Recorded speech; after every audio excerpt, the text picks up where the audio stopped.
welcome to Gamegasm. I'm Bryn. I'm Jay. And today we're having a revelation. Is it of the resident variety? It is, Jason. Could it be evil? It could be. Isn't this the second one? Yes.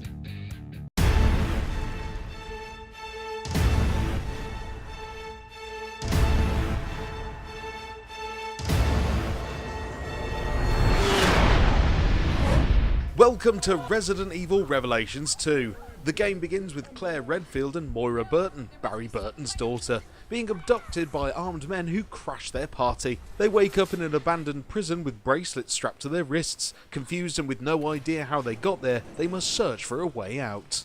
Claire is the main damage dealer with use of guns and a knife, plus other weapons such as exploding bottles. Moira is very anti-gun, so she's on torch duty. Using Moira, you can point the torch around the room to uncover hidden items. She also has the use of a crowbar, which comes in handy to open certain doors and boxes. She can put these tricks to use in combat too, using the torch to blind enemies and the crowbar to bash them over the head. So naturally, co-op is the order of the day here, with a heavy emphasis on working together as a team. In every part of the game you will have a partner. Some may fear that this will dampen the horror side of things as you can play with a friend. But fret not, as only one of the characters is the one with the balls. Weaponry.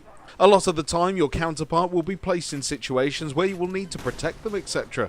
But even when playing on your own, the AI does a good job of playing along. It won't go above and beyond, but it does the job well enough. It would appear that the environments have been built to accommodate the co-op aspect, and a lot of the areas felt a bit lazy. Boxes with textures in most cases are not very inspiring. The graphics have a very last-gen feel to them, with it looking in some places like it's been ported from the 3DS again. A lot of the corridors have been widened out to allow for 2 players, and it feels rather obvious. But the character models look great, and it does run at 1080p at 60 frames per second, if that kind of thing is super massively important to you. Well, back in my day, we were happy with 16-bit and 25 frames per second. None of this newfangled jiggery wizardry. A good game is a good game, regardless of frame rate, and if Digital Foundry didn't have a number and a graph on the screen, then no one would notice any difference. Look, now which one is running at 60 frames per second? You don't fucking know, do you? Right, moving on. The enemies you'll encounter in Claire's part look a lot like fast mutant zombie dudes, and in typical fashion will jump out at you from multiple positions and attempt to chew your face off. Hum nom nom nom nom nom. Luckily, with your melee skills and your guns, you can make short work of them with a well-placed headshot. The first episode also introduces us to the other 2 playable characters in the game.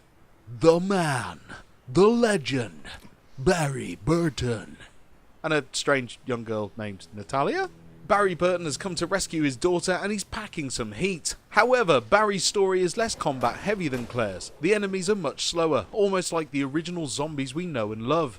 Like Claire though, Barry has the use of guns and a knife, and Natalia has her uses too. She's a lot smaller than Barry, so can fit through tight gaps to unlock doors.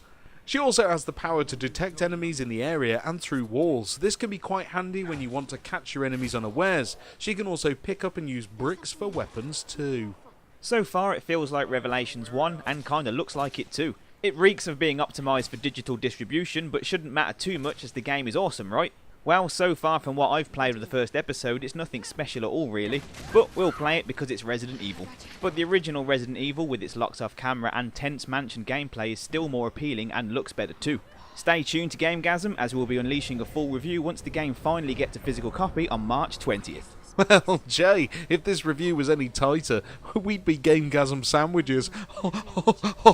Does Barry tell everyone that story? Yes, he does.